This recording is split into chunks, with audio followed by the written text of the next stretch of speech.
అనన్య గురువు అందించిన ఆశీస్సుల తోరణాలు. నరేణ వరేణ ప్రోక్త ఏష సువిజ్ఞేయో బహుదా చింత్యమానః అనన్య ప్రోక్తే గతిరత్ర నాస్తి అనీయాన్ అతర్క్యమను ప్రమాణాత్. ఆత్మ అణువు కన్నా సూక్ష్మమైనది, తర్కానికి అందనిది. అనన్య గురువు బోధించకపోతే చక్కగా గ్రహించబడదు. ఆత్మజ్ఞానాన్ని సమర్థవంతమైన గురువు బోధిస్తే వద్దనుకున్న విషయం అర్థమైపోతుందని పరమార్థానంద స్వామీజీ చెప్పినది స్వామీజీ విషయంలో అక్షర సత్యం. పరమార్థానంద స్వామీజీ బోధలో నూతనత్వం ఉంది, స్పష్టత ఉంది, విఘ్నత ఉంది, విశ్లేషణ ఉంది, విశిష్టత ఉంది. ఏది బోధించినా ఒక క్రమ పద్ధతిలో, ఒక గొలుసు కట్టులా, చాలా విపులంగా, ఎంతో విస్తారంగా, ఒక క్లాస్ రూమ్ టీచింగ్లా ఉంటుంది. మొదటిసారి బ్రహ్మసూత్రాల్లోని మొదటి సూత్రాన్ని తూకీగా ఇంగ్లీష్లో రాసి చూపించి, ఇది సరిగ్గా ఉంటే మా తెలుగు భక్తి పేజెస్ వెబ్సైట్లో పెడతామని కోరాను. బాగుంది, అలాగే పెట్టుకోండి అన్నారు స్వామీజీ. ఇది మొట్టమొదటి ఆశీస్సు. అప్పటి నుంచి స్వామీజీ బోధించినది ఏది విన్నా దానికి అక్షర రూపం ఇవ్వాలని ఉత్సాహం ఉరకలు వేస్తుండేది. స్వామీజీని కలిసిన కొత్తల్లో స్వామీజీ, ఈ చిన్ని మెదడులో ఎన్నో పెద్ద ప్రణాళికలున్నాయి. భగవద్గీత వింటే అది రాయాలనిపిస్తుంది, ఉపనిషత్తులు వింటే అవి రాయాలనిపిస్తుంది, బ్రహ్మసూత్రాలు వింటే అది రాయాలనిపిస్తుంది అంటే స్వామీజీ చెయ్యి పైకెత్తి మనసారా దీవించారు. అన్నీ రాస్తావు, అన్నీ అక్షర రూపం దాలుస్తాయి అన్నారు. ఇది రెండవ ఆశీస్సు. స్వామీజీ ఆశీస్సులు ఫలించాయి. ప్రస్థానత్రయ గ్రంథరాజాలు తేట తెలుగులో ప్రచురించగలిగాము. ఇంకొక సందర్భంలో స్వామీజీ, నేనేదైనా రాయాలని మీరు ప్రత్యేకించి కోరుకుంటున్నారా అన్నాను. అప్పుడు తన బీరువాలోంచి 4 చిన్న పుస్తకాలు తీసిచ్చి, నేను వేదిక్ స్నాక్స్ పేరిట ప్రత్యేక సందర్భాలలో బోధ చేస్తాను, అవి అందరికీ ప్రయోజనకరంగా ఉంటాయి, అవి చేయమన్నారు. అప్పుడు స్వామీజీ ఆడియో క్యాసెట్స్ మరికొన్ని కొని అద్వైత జీవన విధానం పేరిట 46 ప్రసంగాలు ప్రచురించాం. అది 3వ ఆశీస్సు. భగవద్గీత 3వ షట్కం స్వామీజీ చేత విడుదల చేయించుకోవడానికి వెళ్ళినప్పుడు మా వారు రాఘవరావు గారు స్వామీజీతో ఇలా అన్నారు, స్వామీజీ, ఈ భగవద్గీతలోంచి అధ్యాయాల సారాంశాలు విడదీసి ఒక పుస్తకంలా వేయాలని ఉంది. వేసేశారా, వేయాలనుకుంటున్నారా అన్నారు స్వామీజీ.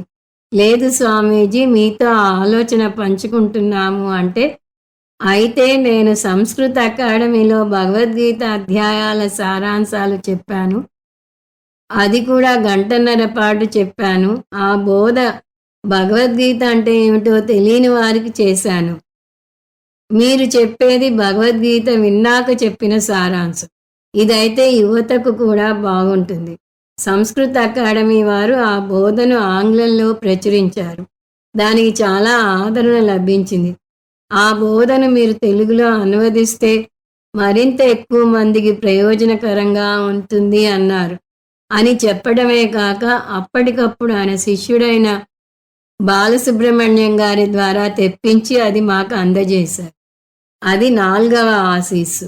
మేము వేదాంత శిబిరాన్ని కంచిలో ఏర్పాటు చేసుకుని తిరిగి వస్తున్నప్పుడు మా సత్సంగ్ సభ్యులకు స్వామీజీ బోధ చేస్తున్న చోట దర్శన భాగ్యాన్ని కలిగించమని వేడుకున్నాం.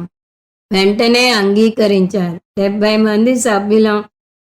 స్వామీజీ భగవద్గీత మీద ఆ రోజు చేస్తున్న బోధను తనివి తీరా విని స్వామీజీకి భిక్ష సమర్పించుకుని, దొరకునా ఇటువంటి సేవ అని మురిసిపోయాం. స్వామీజీ పేరు పేరున ప్రతి ఒక్కరిని దీవించారు. వారితో ఫోటోలు దిగారు. అది 5వ ఆశీస్సు. స్వామీజీ శిష్యుడు గొల్లపూడి శ్రీనివాసులు గారు నో యువర్ స్క్రిప్చర్స్ అని ఆంగ్లంలో రాసిన దానికి వారి కుటుంబ సభ్యులు తెలుగు సేత కావాలని కోరుకుంటే స్వామీజీయే స్వయంగా మాకు ఫోన్ చేసి మమ్మల్ని ఆ పుస్తకాన్ని అనువదిస్తారా అని అడిగారు. స్వామీజీ, మీరు అడగటం ఏమిటి, మీరు ఆదేశించండి, మీ వాక్కు మాకు వేదవాక్కు అని చెప్పి చాలా సంతోషంగా వేదాంతం తెలుసుకుందాం పేరిట రాసి ఇచ్చాం. అది మరొక మరుపురాని ఆశీర్వచనం స్వామీజీది మాకు. అది 6వ ఆశీస్సు. ఉపనిషత్తులలో మకుటాయమానమైన మాండూక్యోపనిషత్తు ప్రచురణతో ప్రస్థానత్రయం ప్రచురణ పూర్తి అవుతుందని, ఆ సందర్భంగా మమ్మల్ని దీవిస్తూ 4 మాటలు రాస్తే పుస్తకంలో వేసుకుంటామని అభ్యర్థించాం. స్వామీజీ మనస్ఫూర్తిగా ఈ విధంగా రాసిచ్చారు. తను చేసిన బోధలకు ఆధారంగా మాండూక్యోపనిషత్తును ప్రచురిస్తున్నందుకు చాలా సంతోషమని, దీనితో ప్రస్థానత్రయం అంతా వస్తుందని వింటే ఇంకా చాలా సంతోషంగా ఉందని, ఈ గ్రంథరాజాలు జనబాహుళ్యంలోకి వెళ్ళి మరెందరో ప్రభావితులై జీవన్ముక్తి పొందాలని మనసారా ఆశీర్వదిస్తూ రాశారు. మా జన్మ ధన్యమైపోయింది. ఇది 7వ ఆశీస్సు. ఈ గీతా జయంతి వేడుకలలో చేసుకుంటున్న మా కృతజ్ఞతాభివందనలు, గురువులకు సన్మాన మహోత్సవాలు దిగ్విజయంగా చేసుకోవడానికి స్వామీజీ ఆశీస్సులు కోరుతూ వారిని ఆహ్వానించడానికి డాక్టర్ యాదగిరి గారు, వారి సతీమణి సుమంగళి గారు, మా శ్రీవారు రాఘవరావు గారు, నేను చెన్నై వెళ్ళాం. ముందుగా మా దంపతులం ఇలా మేము ప్రస్థానత్రయ గ్రంథరాజాలు వెళ్ళి విరుస్తున్న శుభ సందర్భంలో ఇంతటి విద్యను అందించిన గురు పరంపరకు, ఈ బృహత్ కార్యానికి మమ్మల్ని ప్రోత్సహించిన సన్నిహితులకు, మాకు అద్వైత బోధకు బంగారు బాట వేసిన హితులకు, మా ఉన్నతి కోరే వంశవృక్ష పెద్దలకు, గ్రంథాలకు అక్షర రూపం ఇచ్చిన డిటిపి ఆపరేటర్లకు, వాటిని తీర్చిదిద్దిన ప్రూఫ్ రీడర్లకు, ప్రచురించి పెట్టిన ప్రచురణకర్తలకు, వాటిని వెలుగులోకి తీసుకురావడానికి దోహదం చేసిన మహారాజ పోషకులకు, వాటిని భద్రపరుస్తున్న ఆల్ఫోన్సా యాజమాన్యానికి, సిబ్బందికి సన్మానాలు చేస్తున్నామని చెప్పాం. అది కాక మా బోధ విని గురువులుగా మారిన వారిని, మాకు క్యాంపులు ఏర్పాటు చేస్తున్న కార్యకర్తలను కూడా అభినందిస్తున్నామని తెలిపాం. ఇవన్నీ విని స్వామీజీ చాలా సంతోషించారు. మీ విజయం వెనుక అనేక మంది సహాయ సహకారాలు ఉంటాయి, వారిని గుర్తించాలి, మంచి పని చేస్తున్నారు అన్నారు. డాక్టర్ యాదగిరి గారు మాకు ఆర్ష విద్యా తరంగిణి తరఫున సన్మానం చేస్తున్నామని, ఈనాటి కార్యక్రమానికి విచ్చేయమని ఆహ్వానించడానికి వచ్చామని చెబితే మృదువుగా తిరస్కరించారు. ఒక శిష్యుని కార్యక్రమానికి వెళితే అనేక కార్యక్రమాలకు వెళ్ళవలసి ఉంటుంది, అది కూడా ప్రపంచవ్యాప్తంగా వెళ్ళవలసి ఉంటుంది అన్నారు. చెన్నైలోని ఆయన కుటియాలోనే ఆయనకు చిరుకానుక సమర్పించుకుని కృతజ్ఞతాభివందనలు తెలియజేసుకున్నాం. మాండూక్యోపనిషత్ పుస్తకావిష్కరణ చేయించాం. స్వామీజీ, మీకొక సర్ప్రైజ్ అని ఆయన చేత ఒకటి ఓపెన్ చేయించాం. ఓపెన్ చేస్తూనే ఏదో ఫోటోలాగా ఉందని అన్నారు. అది నిజమే. స్వామీజీతో ఇంతవరకు వచ్చిన 19 పుస్తకాలతో మా దంపతులిద్దరం దిగిన ఫోటో బహుకరించుకుని మా కృతజ్ఞతాభివందనలు తెలియజేసుకున్నాం. ఆ ఫోటో మీద అహో శాస్త్రం అహో శాస్త్రం అహో గురు రహో గురు, అహో జ్ఞానం అహో జ్ఞానం అహో సుఖం అహో సుఖం అని రాయించాం. స్వామీజీ ఇది చూసి చాలా సంతోషించారు. ప్రస్థానత్రయం తేట తెలుగులో వెళ్ళి విరుస్తున్నందుకు తన హర్షం వెలిబుచ్చారు. ఆయన శిష్యులు బాలసుబ్రహ్మణ్యం గారు they have done it so wonderfully well అన్నారని, ఆయనే కాక 2-3 అదే మాట చెప్పారని, స్వామీజీ వారి ఎదురుగా కూర్చుని తెలుగులో చెప్తే ఎలా ఉంటుందో అలా ఉందన్నారని స్వామీజీతో చెప్పారని స్వామీజీ చాలా ఆనందంగా చెప్పారు. శ్రీనివాసులు గారి పుస్తకానికి అనువాదం బాగా వచ్చింది, it is because you have done it అని హర్షం వెలిబుచ్చారు.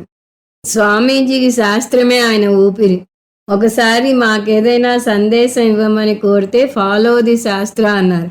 ఇప్పుడు కూడా మా సభ్యులకు ఏదైనా సందేశం ఇవ్వమంటే అదే అర్థం వచ్చేలాగా చెప్పారు. శాస్త్రం అర్థం శాసనాత్ రాయతే ఇది శాస్త్రం. మనిషిని శాసించి రక్షించేది శాస్త్రం. శాస్త్రం తన బోధ ద్వారా మనిషిని సంసారం నుంచి రక్షిస్తుంది. సంసారం అంటే జీవితంలో ఎదుర్కొనే అనేక సమస్యలు. వీటిని ధైర్యంగా ఎదుర్కొని సమత్వం పెంపొందించుకోవాలంటే దానికి చాలా అంతర్గత శక్తి కావాల్సి ఉంటుంది. నేటి సమాజంలో ఐక్యూ ఎంత అవసరమో ఈక్యూ అంతకన్నా ఎక్కువ అవసరం. ఈక్యూ అంటే ఇమోషనల్ కోషంట్. ఆ మానసిక స్థైర్యాన్ని ఒక్క శాస్త్రమే ఇవ్వగలదు. కానీ వచ్చిన చిక్కేమిటంటే శాస్త్రం గురించి చాలామందికి చాలా అపోహలున్నాయి. శాస్త్రాన్ని స్వామీజీలు మాత్రమే నేర్చుకోవాలని, లేదా ఉద్యోగం నుంచి విరమించాక వృద్ధాప్యంలో నేర్చుకోవాలని అనుకుంటారు. చివరికి తల్లిదండ్రులు కూడా వారి పిల్లలు శాస్త్రం మీద శ్రద్ధ చూపితే వారిని ప్రోత్సహించకపోగా ఇప్పటి నుంచి ఎందుకు అని వారి ఉత్సాహం మీద నీళ్లు జల్లుతారు. అది పొరపాటు. శాస్త్రం గురించిన సరి అయిన అవగాహన లేకపోవటం వల్ల వచ్చింది. శాస్త్రం అందరూ నేర్చుకోవాలి. మీరు దాన్ని వీలున్నంత ఎక్కువగా జనబాహుళ్యంలోకి విస్తరింపజేయాలి. అద్వైత వేదాంతాన్ని నలుగురు స్వీకరించగలిగినా లేకపోయినా నేర్పించే బాధ్యత మీ మీద ఉంది. పూజ్య స్వామీజీ అంటారు, శాస్త్రాన్ని మీరు అంగీకరించడానికి సిద్ధంగా లేకపోయినా కూడా మీరు దేనితో ఏకీభవించటం లేదో దాని గురించి మీకు సరిగా తెలియాలి. చివరగా I am very very very happy for you అని మనసారా ఆశీస్సులను కురిపించారు. ఇది 8వ ఆశీస్సు. ఈ గీతా జయంతి వేడుకలకు రానని మృదువుగా తిరస్కరిస్తూనే బాధపడకండి, నేను సూక్ష్మ శరీరంతో మీతోనే ఉంటాను అని హామీ ఇచ్చారు. అది అక్షరాలా నిజంగా జరిగింది. ఎలా అంటారా, ఇవాళ హాలులోకి అడుగు పెడుతూనే స్వామీజీ శిష్యురాలు భవాని, మేడం మీకొక సర్ప్రైజ్ అంది. విప్పి చూస్తే చిరునవ్వులు చిందిస్తూ స్వామీజీ ఫోటో. స్వామీజీ సూక్ష్మ శరీరంలో ఉంటాననటానికి ఇంతకన్నా నిదర్శనం ఏం కావాలి? ఈ రోజు ఈ వేడుకలు ఇంత కన్నుల పండుగగా జరుగుతున్నాయి అంటే స్వామీజీ అదృశ్యంగా మన వెన్ను తట్టి ఉండటమే. ఇది స్వామీజీ మనకు కురిపించిన 9వ ఆశీస్సు. స్వామీజీకి అందరి తరఫున సభాముఖంగా కృతజ్ఞతాభివందనలు తెలుపుకుంటున్నాను. ఓం తత్సత్. శ్రీ గురుభ్యో నమః.